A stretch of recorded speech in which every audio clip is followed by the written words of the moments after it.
مبارک باد دوستان گرامی، این غلبه نابهنگام یا غلبه قاطع دسته منتخب تاجیکستان، نورسان تاجیکستان در جام آسیا و آفرین به فدراسیون فوتبال تاجیکستان، آفرین به همه فوتبال بازان دسته منتخب تاجیکستان، آفرین به دستاندرکاران دسته منتخب نورسان تاجیکستان که این یک عید و یک شادی را برای ما مهیا کردند. بار دیگر شادی نشاد یارتان بود و این برنامه بعدی بازی است و اینجا ما در استودیو نشستیم و این بازی رو تماشا کردیم و راحت بردیم. دسته منتخب تاجیکستان از جای اول با بازی‌های جام جهان و بازی‌های چهارم نهایی جام آسیا می رود که این یک شادی فرحمند، یک خبری خوش برای همه مخلصان فوتبال تاجیکستان است و شما هم مبارک شود. ما اینجا در یک جویگی این بازی رو تماشا کردیم. در حقیقت یک بازی عالی بود که ما میتونستیم در این بازی 7 گل زدیم، اما 3 گل هم برای ما کفایه است و ما نمیگیم که فوتبال بازی ما که گل زد یا گل نزد، اما لحظه‌هایش رو نشون میدیم. خب با من محمد جان حبیب اللهیف اینجا حضور دارند، اینچنین دوستی عزیزی ما، مربی شناخته ما اهل دین توردیف. شروع میکنیم. چی بازی، چی کیفیت، چی ذوقیت ما اینجا که با هم دیدیم. پیش از همه من هم میخواستم که تمام مخلصان رو با این غلبه دسته نورسان تبریک گویم. البته پیش از بازی هم ما یک هوای خوب رو، یک چی خوب رو در حیات دسته میدیدیم. خیلی بازیگران با یک باوری کلان کامل میگفتن که ما همین بازی غلبه میکنیم. فکر میکنم که امروز بعدا برای ما یک آمد هم بود. دسته ایران نه اونقدر دسته پرقوت بود، چون که پیشتر دسته ایران پرقوت بودند. دسته 17 ساله، 16 ساله، 19 ساله با اهل دین بسیارتر در این سن سال کار کرده. اومد دستهای زنانه ایران هم پرقوتند که امروز هیئت دسته ما دسته نورسان تونست که او وظیفه‌ای که در نزد و مانده بودند اجرا کنند و بازی جام جهان را خط گیرند. خب ما در آغاز بازی گفتیم که دسته منتخب ایران در مقابل کره شمالی خوبتر بازی کرد، اما در مقابل دسته عمان باشد الکی همه چیز رو از دست داد و 3-2 باخت. اینجا اثبات می شود که دسته منتخب تاجیکستان بسیار پرزور است، چون که ما هم عمان رو شکست دادیم، هم ایران رو شکست دادیم. خب از کره اونجا من گفتم کم تغییرات ها بودند و شاید باختیم. شما چی بازی رو اینجا دریافتید؟ بازی هم در هجوم و هم در دفاع. بله، اولش بچه‌ها رو ما تبریک میکنیم با این غلبه، با این بازی خوب و همچنین مخلصان رو تبریک میکنیم که بچه‌های ما امروز یک بازی خوب نشان دادن و او بازی که با کره شمالی بازی کردن و خطاگاهی که در او بازی بود در این بازی کمتر بود و در دفاع حرکت کردن، خوبتر بازی کردن بچه‌ها امروز و در دفاع او مومنت‌های گلزنی رو استفاده بردن، خیلی خوب بازی کردن و احسن. تبریک. دوستان گرامی، بیاید همین به لحظه‌های این بازی توجه میکنیم چگونه ما شروع کردیم این بازی رو و چگونه ما فشار آوردیم. در قسم اولی واخوری فشار دسته منتخب تاجیکستان نهایت عالی بود و ما نگذاشتیم که فوتبالبازان دسته منتخب ایران خوب بازی کنند. گزارش‌های نهایت عالی، ضربه‌های عالی و خب اینجا ما محمد جان نظریف رو می‌بینیم که این اولین ضربه بود که اینجا ما دیدیم و بعد همین ضربه من باوری حاصل کردم که امروز فوتبالبازان ما خیلی هم زیبا بازی میکنن. اما برای چی ما هم لحظه ها رو با گل جمع بسته میکنیم؟ من فکر میکنم که اگر همه حالت‌ها با گل انجام بیاوند عموما فوتبال هم یک چی خود رو گم میکنند. لیکن فقط من یک بازیگر رو گفتنیم که همین بازیگری که در خط حمله بازی کرد محمد جان نظیف، یک خود محمد جان میتوند که 3-4 گل زند، لیکن همه حالت‌هایی که داشت با گل انجام نیافت. دیگر بازیگرانی که بگیم کورسی احتیاطی برآمدن بهترین بازی را ایشان دادن. همه وقت در هجوم بودن، همه وقت در خط هجوم بگیم یک بازی خوب ایشان دادن. خب حالا بیاید یک بار توجه میکنیم با همون گلی که فوتبالبازان ما زدن. اینجا دقیقه 12 بازی است. این لحظه ولی پیشکش شروع میگردد. خب اینجا مهربان بسیار گلی عالی زد و اینجا ما توانستیم که ببینیم این گلی که زده است چگونه بالا بیاد. مهربان عادل زاده گزارش خیلی خوب. اصلا اگر گویم که اینجا بازیگری ما اصلا بهتر در قسم اول بازی کرد، این رقم 17 دسته منتخب تاجیکستان بود که بسیار فرصت‌های خوب رو با وجود آورد. خوب ببینید اینجا خط دفاع دسته ایران چگونه بیشکست. خب در این باره شما میخواستم بگویید رقم 17 ما اینجا در حقیقت در همه حالت بهترین بود. бале бачаҳо бисёр хуб бозӣ карданд. голи якум ҳам задем, ҳаракат карданд, метавонистанд дар қисми якум як ду-се гол ҳам занем. بله. Lekin u حالا بیاد یک گزارشی بله. محض همون بازیگری که اشورالی زاده است که همین بله. گناهولت رو به وجود آورد و بعد این ما حالتهای باز هم بهتر رو پیدا کردیم. бале бачаҳо бисёр хуб бозӣ карданд. баъде ки гола мо задем, бачаҳо ба худ як боварӣ пайдо карданд ва бо як бозии хуб ҳаракат карданд. чанд момент ҳам доштанд бо гол заданда. лекин дар қисми дуюм чӣ хеле ки дидед шумо, бозӣ бо камтар дигар шуд. بله در حقیقت در قسم دوم بازی دوستان گرامی دیگر شد و اینجا ما توانستیم که کمی فرصت رو به دسته منتخب ایران بدیم. همین خیلی بود. بله. ما بسیار خطاهای جدی در مبین میدان بود. خب در خط دفاع اگر خطا نکردیم به هر نه، ولی توانستیم در دقیقه 52 بیاد همین گونه یک امکانیت دیم برای امید خراشاه منقول که توانست که حساب رو برابر کند. اما همینجا خطاگی محض از جانب محافظتگران بود. حتی اینجا امکانیت بود که پیش روی او رو هم بگیرن. بله میتونستیم پیش روی گل رو گیریم. یک کمتر بچه‌ها با خطاگی رو دادن. لیکن بعد این گل بچه‌هامون نشکستن. حرکت کردن که با همون بازی خود رو دوام دادن. در خط حمله بسیارتر در خط حمله بودن و اون شانسایی که بود در آخر ما استفاده برده تونستیم و گل هم زدیم. خب ببینید یک بار ایوازشوی چند بازیگری که اینجا ابراهیم زاده، نورماتوف، بابانظرف به میدان آمدن، اینچنین رحیم زاده و همچنین خدایدادوف، اینا وقتی که به میدان آمدن الکی بازی دسته منتخب تاجیکستان با کلی تغییر یافت. این همین قسم دومی وخوری است و ما امکانات‌های عالی گلزنی را به وجود آوردیم. حالا چند لحظه از این بازی منظوری ما میگردد و معلم من به شما میگفتم که چرا ما محض در همین قسم دوم الکی کمتر با فراغت شدیم، یعنی نتوانستیم که اون بازی که داریم در پی همون باشیم. گل اول از دروازه گرفتیم و بعدا بازی ما اونقدر ناجور بود.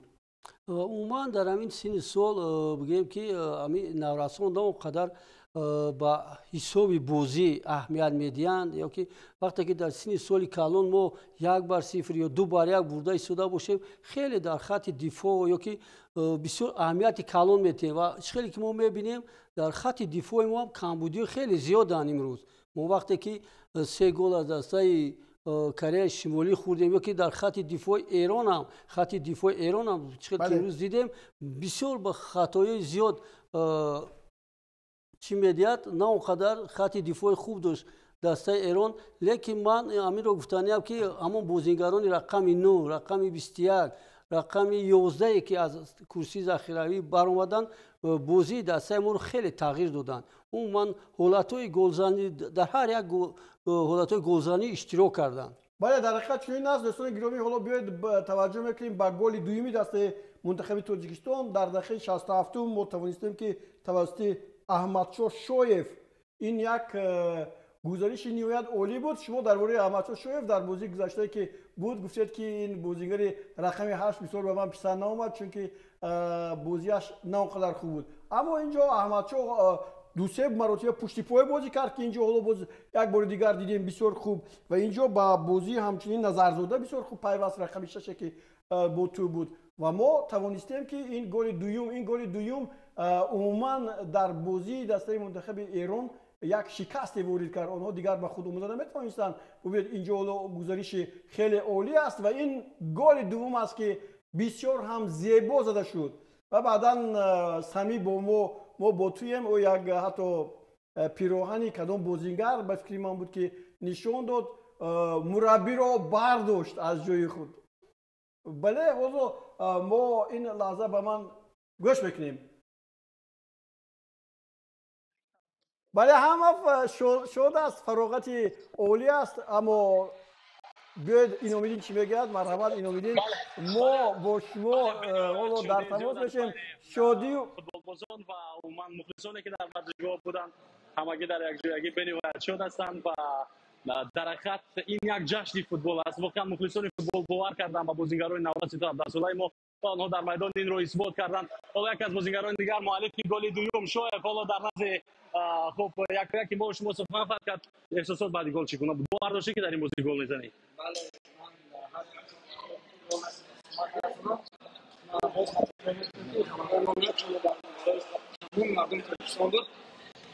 انشاءالله ما آمدیم تا جام جهان تا فینال انشاءالله ما میریم. برای بازی آینده چی فکر داری؟ در بازی آینده هم در مقصد گلزنی در پیش نمیمونی یا که فقط در دفاع بازی کردن؟ انشاءالله در هر بازی ما خب برای رقیب چه بازی مخوب نسبت به بازی کرده؟ بازی کرده کم مشکل شده ما رو افتادن هستیم بعدی بازی سرباز شده درباره یک چیز دیگه بگو. پیش ای بازی میشه فضای داخلی دسته احساساتی بچه‌ها چه بود؟ احساسات خود چه بود؟ ترس ترس نداشتیم و موارد کامل داشتیم که امید کنیم انشاءالله ما میتونیم. آفرین تشکر زیاد. خب دوستان گرامی کم ناقصی خب های دوستان صوتی عزیز آوازی و هست. همکاران گرامی چگونه که ما فکر و اندیشه های بازیگران منتخب نورستان تا عبدالله تاجیکستان را شنیدیم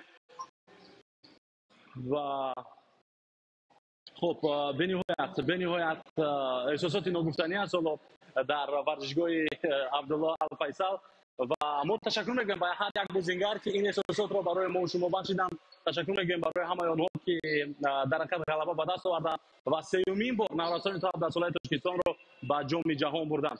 این دستاورد بسیار بزرگ است. ما در هشتگانه بهترین های آسیا قرار داریم و با این بازی که بچه‌ها دارن، با این آمادگی و با این باوری که بچه‌ها دارن، آنها حتما امکانی از دور چهارگانه دیگر بالاتر رفتن را هم دارند.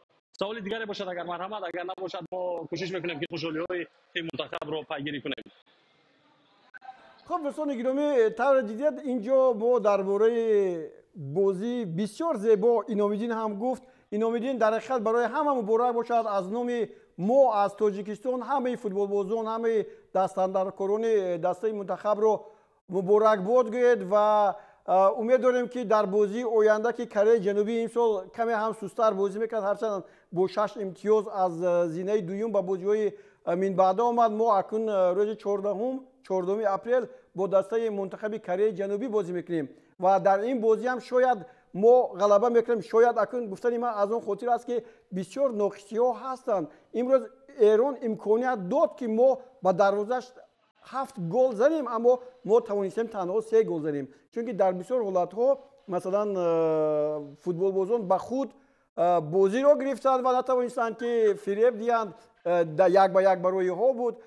شما چی عقیده دارید در بازی آینده دسته منتخب تاجیکستان که حتما شما مبارکی گویی ما رو اما تحسینی ما رو به آنها رسونید؟ خب من استاد میخوام یک چیز دیگر رو اینجا بگم. یک چیز دیگر رو من اینجا میخوام قید کنم که در رفت بازی ما از نشستگاه‌های بالای ورزشگاه بله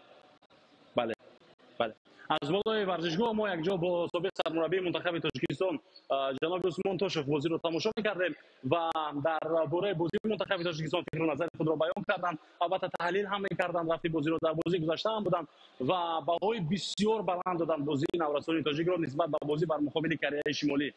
البته بعضی از کمبودی‌ها را هم اشاره کردند ولی در عموم آن بازی و آن آزادی که تیم منتخب در این بازی داشت آن رو واقعا خب در میدان استفاده بردن توانستند. حالا سرمربی منتخب تاجیکستان به نزد ما و شما میآید و فکرهای این کس را هم بشنویم. یک بار congratulations, you are the best coach in the world, you are the best coach in the world. Thank you very much. Thank you.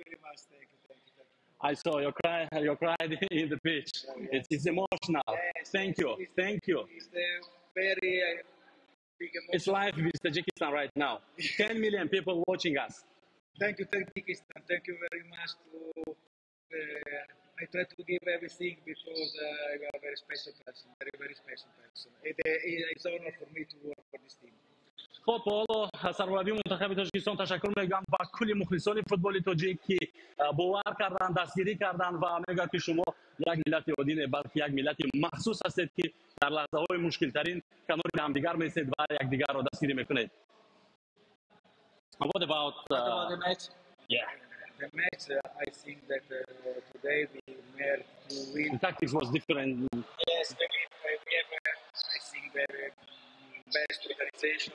We work, we play very well, and usually when one team work in this way, they score 6 or 7 goals. This evening, unfortunately, we lost a lot of occasion to score the goal, but in the pitch we have an occasion to score, and we show that we are a little country, but we are ready to participate for the World Cup next November. خب سرمربی منتخب تاجیکستان فیلم خود را درباره بازی بیان کردند که مشکل بود برای ما از یک طرف بعد از باختی که از کره شمالی داشتیم ولی ما توانستیم که در میدان اثبات کنیم که در حقیقت میتوانیم پیروزی به دست بیاریم و حتی امکان بود که 6 7 گل بزنیم اما متاسفانه همگی با 3 گل توانستیم که بازی را جنبست نماییم.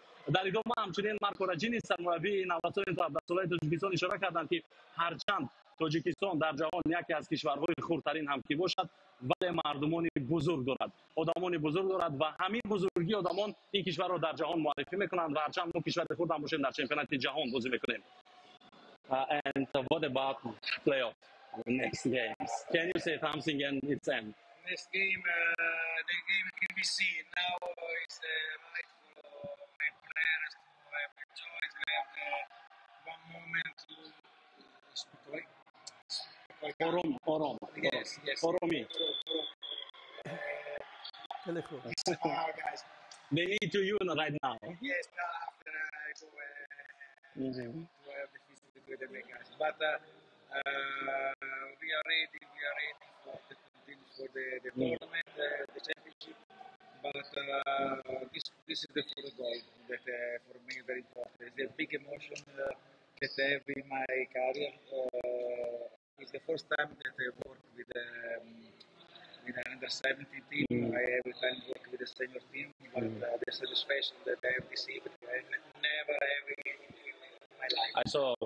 I saw Samuel cry in the pitch. It's happiness. It's 2 years that I live in Tajikistan. The first year I want to show that I'm ready to work with the federation. Now I work with the federation. I'm very happy. I'm very proud to work with the federation. And for this is my stress. Thank you so much. Thank you very much. فکر اندیشه سرمربی رو ما بار دیگر شنیدیم درباره بازی اندر گفت که ما آماده ایم برای مبارزه رو ادامه دادن و این اولین بار است که من با منتخب تو 17 ساله‌ام میتوانم به چمپیونات جهان بروم. این احساسات ناگفتنی است. واقعا در رفت بازی در رفت جشنگیری غلبه سرمربی منتخب تاجیکستان رو من فقط رو نگاه میکردم که چگونه اشک میریزد، اشک شدی و گفت من افتخار میکنم که سال اول کاریم در تاجیکستان است، افتخار میکنم که با این دستاورد نایل گشتم. بچه‌ها همشون ارزنده بودند و من آماده‌ام که کار رو با فدراسیون فوتبال تاجیکستان با فوتبال تاجیکستان ادامه بدیم تا اینکه ما به قله‌های بالاتر برسیم. تشکر زیاد بینندگان عزیز. ما گزارش خود را جنببست میکنیم و ادامه میدیم پیگیری جشنگیری فوتبال بازان نورس تاجیک رو و در ادامه حتما باز شما را آگاه کرد. اگر امکان باشد Tajikistan Bakash. یک لحظه اینو میدین یک لحظه مربی رفتند. خب من میخواستم بگم که تو دوستان گرامی تو اون زمانی که با جام جهان میرویم حالا راجینی کارش در بازی‌های جام آسیا به انجام نرسیده است و روز 14 ما دسته کره جنوبی بازی میکنیم و پرسیدنی بودم که نقشش برای اکنون برآمدیم با جام جهان با بازی‌های چهارمی هم برآمدیم. خب با کره جنوبی چه بازی کردنی است در همین مسئله میخواستم بپرسم. خب به هر نوع تشکر به همه با این امیدین که اینجا با ما بود. خب ما میخوام این لحظه گل سیو رو هم به ما نشون دهید. خب عبدالله ابراهیم زاده ایواز شویه‌هایی که در قسم دویمی وخوری از جانب مارکو راجینی با بازی یعنی دیگرگونی‌های که وارد کرد بسیار یک نتیجه عالی داد و اینجا عبدالله ابراهیم زاده یک گل دیگری زیبایی زد که با شعله شادی ما باز شعله نفزم کرد. حالا این لحظه ها با وجود می آیند دوستان گرامی. اینجا باز کوشش‌های ما علاقه در این باره گفتیم همه بازیگران با چشم رسید. ما اینجا حالا این گل بود که این گل بله سیوم است. این عبدالله ابراهیم زاده است که از کرسی اتیوپی اومد و به نظر من از هیئت اساسی این بازیگر باید در میدان باشد از دقیقه های اولی بازی، چون که ما دیدیم امروز هرچند محمد جان نظریف خیلی خوب کار کرد اما 3 گل تازه رو زده نتوانست. درست، البته باید در هر یک خط در هر یک منطقه بازیگری داشته باشیم که بازیگری رقم 1 رو عوض کند. من باز همین رو قید کردنیم که از منطقه آسیای مرکزی دسته ازبکستان و تاجیکستان روخت به جام جهان گرفتن، این هم یک پیشرفت در فوتبال البته وطنی می باشد. بله دوستان گرامی، اساسیاسیون فوتبال آسیای مرکزی خوب با روبری پرزیدنتش رستم امامعلی که از تاجیکستان است با دستاوردهای نظررس نویل می شود. علاقه دستای ایران اینچنین دستای ازبکستان آماده است که با جام جهان بزرگسالار رود، یعنی در جام جهان اشتراک کند. حالا باز دو دسته آسیای مرکزی تاجیکستان و همچنین ازبکستان در جام جهان بازی میکنند، اما در نزد ما وظیفه های دیگر هم هست. اگر به بازی این بچه ها نظر کنیم ما علاقه همون محک اساسی دسته منتخب رو پیدا کردیم، یعنی چیزی که میگفتن کاستیک پیدا کردیم. با اینها باید کار کرد، با اینها یک نوع دیگری مثلا فکرهای خودی رو در فوتبال جوری کرد یا این طور نیست؟ درست، البته چیزی که ما میدونیم فتولوی، نورالدین دورانوف، دلشاد واسیف، دیگر بازیگرانی که از خوردی از دسته نورسان با فوتبال گیم کلان آمدن و این بازیگران ما، این شاگردان ما که امروز روخت با بازی‌های جام جهان گرفتن، فکر میکنم در آینده یک چند نفر این در هیئت اساسی دسته یکچین تاجیکستان برآمد میکنند. دوستان گرامی، بازی دویمی که در این گروه دی برگزار شد کره شمالی با دولت عمان، این بازی با حساب 2-2 با پایان رسید و علاقه دسته منتخب تاجیکستان از جای اول با بازی‌های من بعد رفت. کره شمالی باشد از جای دوم با دسته منتخب اندونزیا بازی میکنند و دو دسته با هم وا میخورند که از همه سرعت بلند در این بازی‌های گروهی داشتند. با فکرم دوستان گرامی با یک طبع بولیده با طبع خوش برنامه بعدی بازی ما رو در همینجا با پایان میرسونیم. باز برنامه‌های دیگری ساخته میشوند که درباره این بازی ها با شما خواهند گفت. با شما هم تشکر که وقتی خود رو دریغ نداشتید، در این دل شب با ما هستید، یک جای با شادی و هم غمی ما که ما وقتی کره شمالی اینجا غلبه کرد ما محزون از اینجا رفته بودیم. حالا باشد با طبع بولیده میتونیم تا سحر حتی خوب نکنیم. شما هم دوستان گرامی از این بازی کیفیت بردید. خب با همین برنامه امروزی ما بعدی بازی همون با پایان رسد و دوستان گرامی خیر تا بازید، شاد و پیروز باشید، همیشه همین گونه طبعتون بولیده باشد.